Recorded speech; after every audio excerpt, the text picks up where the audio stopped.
card Saturday night here. We begin on ESPN Plus at 6 p.m. Eastern, 5 p.m. Central. Bantamweight clash between Jason Moloney, Josh Greer Jr., the top-ranked debut of Carlos Balderas, and Tulsa-born heavyweight prospect Trey Lippy Morrison. Everybody on the stage with me this afternoon, and we're going to start down here on the end with Trey. It's got to feel pretty cool to be fighting in your hometown. It is. It's definitely amazing. It's amazing just to be fighting at all, but for it to be in your own backyard, man, can't ask for anything better than that. Yeah, the pandemic definitely took its toll on the entire sport. We saw you not too long ago. Crazy end to that fight, but you looked fantastic. You got a new trainer for this one. What can we expect with the new trainer? Maybe a new look for you? All I got to say is I just need you to expect everything to be better.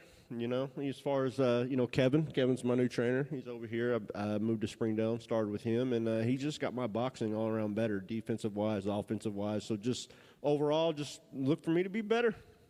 Since we, I just came in yesterday, and everybody here at the Hard Rock's been absolutely fantastic. A beautiful facility, unbelievable resort, casino. They're excited to have us. Obviously, the pandemic has taken its toll here in Tulsa.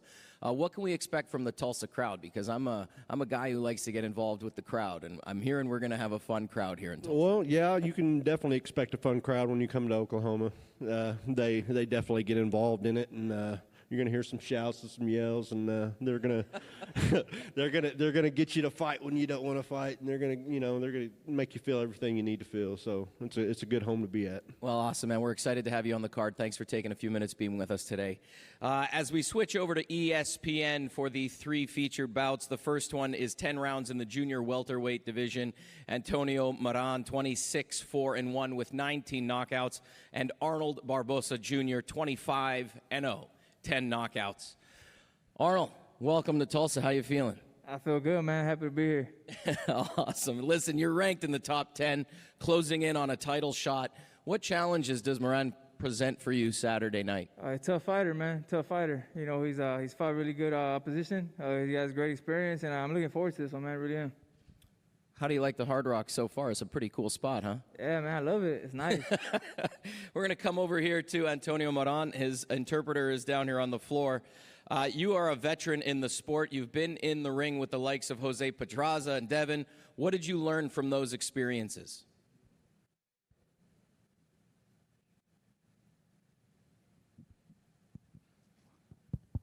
Antonio dice que no eres un veterano, pero ya tienes bastante lona recorrida. ¿Qué sientes, qué has aprendido de las peleas con Devin Haney y con José Pedraza? Yo creo que en esas peleas en las que pierdes es cuando aprendes más. Entonces, varios cosas que hemos corregido, como guardia, posiciones, velocidad. Entonces, es una gran experiencia. Hemos adquirido gran experiencia y vamos adelante. Well, he says that you learn more from defeats than victories, and I've learned a lot of those 2 fights, and I'm going forward and looking for better challenge. At 140 pounds, you're undefeated. What's the biggest difference since moving up from lightweight? Toño, que desde que estás en 140 libras no has perdido. ¿Cuál es la diferencia que sientes entre el peso ligero y el peso superligero? Me he sentido más fuerte, más ligero. Yo creo que el peso me ayudó para recuperarme en mis peleas. Entonces, yo creo que más que nada es la recuperación.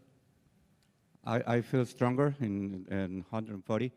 I think that in 135 I was struggling too much, and I feel stronger. Perfect.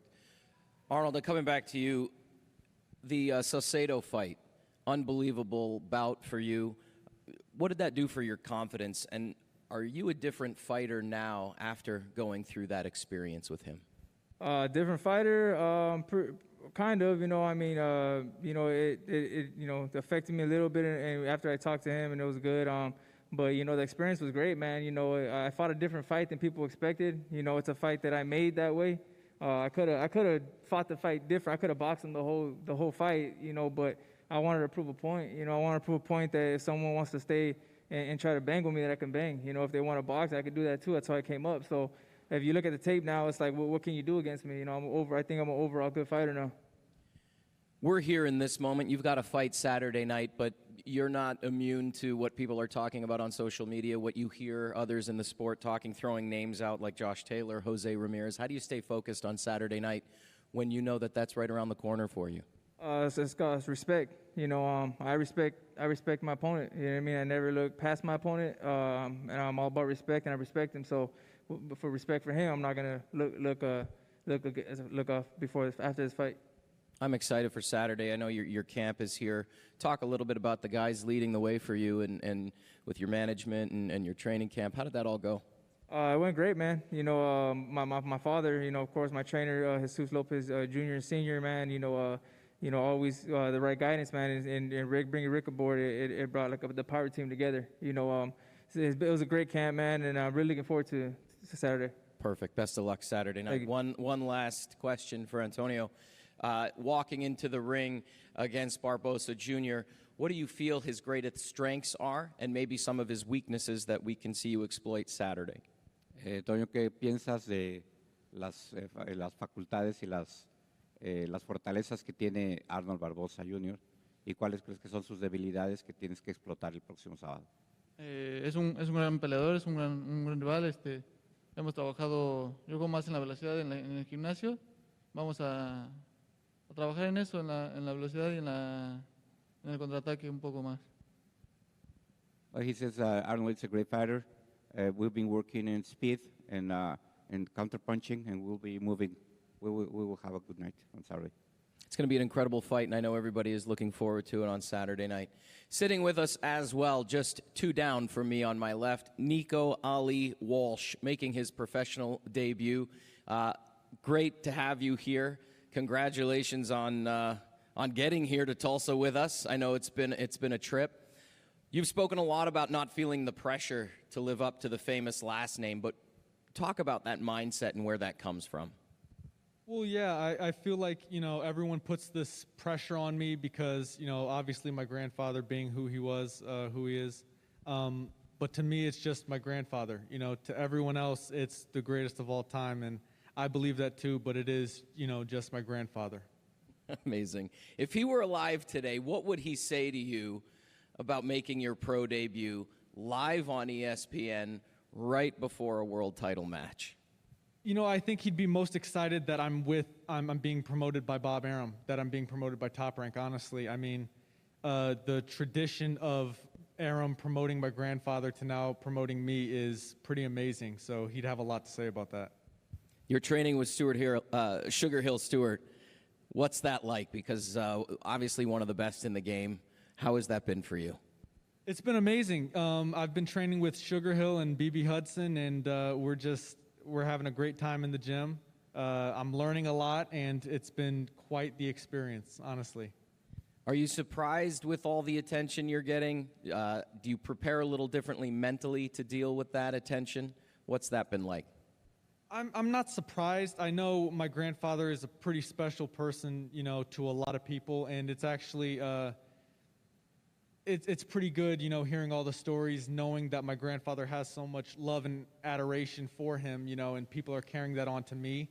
That's great, but it doesn't affect my preparation. I would be training the same if I was, Joe Schmo on the street. Well, I know everybody in this room is excited, and I know the world is excited to see you make your debut. Even the guys sitting here on stage are excited to share the card with you. Congratulations on everything. We look forward to seeing you lace them up on Saturday night. All right, we're going to move to the main event. Both fighters are sitting right beside me. The champion to my right, Joshua Franco. The challenger, Andrew Moloney. It is 12 rounds for the WBA Super Flyweight World Championship. We've been waiting for this one for a long time, and I know these guys have been as well. Andrew, I want to start with you. You mentioned a lot that you've watched that rematch a dozen times, over a dozen times. I have to ask you, why do you relive that disappointment and controversy over and over and over again? That's a good question. I don't know why. Maybe I like to torture myself, but I feel that loss, and, well, not a loss, but they took that title away from me last time. There's no doubt about that, and, that's made me so determined, and watching that just gives me motivation for this fight. And I've had that last result over, playing over and over in my head for the last 9 months, And every day that's pushed me to train harder and get more out of myself. And I really feel like that's helped me improve a hell of a lot as a fighter over the last 9 months. And I believe I've gone to a whole new level, and I look forward to showing that on Saturday night. That explains watching it over and over again, and I would imagine that would give you motivation. Champ, I'm coming over to you. If anything, do you feel you need to prove anything in this third fight, given the controversy of the second one? Yeah, I feel like I do need to prove, you know. I came here to make a statement, and that's what I plan on doing Saturday night. We've seen you back and forth, you know, you guys going back and forth and in interviews, social media. What is it that Andrew said the most that upset you over the last couple of months? What was it that really put you over the edge? Nothing too specific. You know, that's just the way he is. He just cries and cries. He's a crybaby to me, but it's all right. Like I said, I'm here to make a statement Saturday night, and that's what I'm going to do. In the ring, he said that he believed a headbutt caused all that swelling that ended the fight. Do you believe that he believes that? No, I don't. I know 100% deep down inside he knows there was no headbutt. The whole world knows there was no head clash. And if you watch the replay, you'll see there's 1 minute 36 seconds left in round one, and I land a jab that shuts his eye. I knew that on the night, and I'm even more sure of that now. There was a big change in your performance from the first to the second fight. Big time. What, if anything, changed? Explain to everybody what we saw. Well, that loss is the only loss on my professional record, and, you know, that lit a fire inside of me, and, you know, the same motivation that I've had from the result from the second fight, both those fights have just motivated me even more and pushed me harder in the gym every single day to improve as a fighter. And I feel like even though those two results were very hard to take at the time, I feel like they're for the better. And moving forward in my career, I feel like they've helped me improve as a fighter. And I really feel like now I'm at my very best, and I'm ready to put on a great performance on Saturday night. Champ, the first couple of rounds in the rematch, you seemed a little off. But what can we take away from that to prepare you for Saturday night for this one? You know, just it was only 2 rounds. You know, 2 rounds doesn't really show much. To me, the fight was going the same way to the first fight, but you know that's why we're making the third fight, to take care of business, and you know I'm ready for that. After all that's transpired, what would becoming a 2-time world champion mean to you? It's hard to put into words just how much this means to me. I feel like my whole life I've dedicated this sport. The last 18 years, I've given this sport absolutely everything I've got, and all the hard work and all the sacrifice that I made will all be worth it when I become 2-time champion on Saturday night. And you know, this is for my family as well. Any issues traveling over from Australia to get here? No, there's been no issues at all. You know, we've locked ourselves in a house for training camp and been very safe to make sure that there's nothing that gets in the way of this fight happening. And it's a pleasure to be back over here in America. I really feel like this is my second home now. I feel very comfortable over here and look forward to putting on a great show for everyone on Saturday night. I saw a few fans out on the casino floor earlier. They had a little kangaroo, and they were screaming your name. I asked the challenger here, and I'm going to ask you the same thing. What would becoming a 2-time world champion mean to you? What would a title defense mean to you now that you've got this rivalry in place? 2-time opportunity here, big title defense for you. That's got to have a little pressure, a little excitement. What does that mean? Well, it means everything to me. You know, this fight means a lot. And, you know, that's why I prepare myself the very best in the gym. You know, winning this fight and making the statement that I want to make is going to open up bigger doors for me. So that's what I'm looking forward to. Any issues during camp? You know, I know we're starting to come out of the pandemic where things are loosening up. I'm not wearing a mask. I'm vaccinated. Some guys are wearing masks for protection. Any issues at camp at all this time around? No, there was no issues at camp. You know, camp went very well, very good. So ready to go. Exciting. I'm going to come back to you for one last comment. This is Moloney Franco 3 here. What can we expect Saturday night? I think you can expect a great fight. I know that Franco's going to be more determined this time around. after the criticism he's copped since that last fight and the whole world knowing that I should be the champion right now. But I'm coming even more determined and more to prove. And as I said, I'm doing this for my family. And this is going to be a great night. And I believe I'm going to come out with that belt like I should have. Same question to you. What can we expect Saturday night? It's going to be fireworks, in my opinion. I'm really excited to be here with you guys. What are you feeling? What can we expect?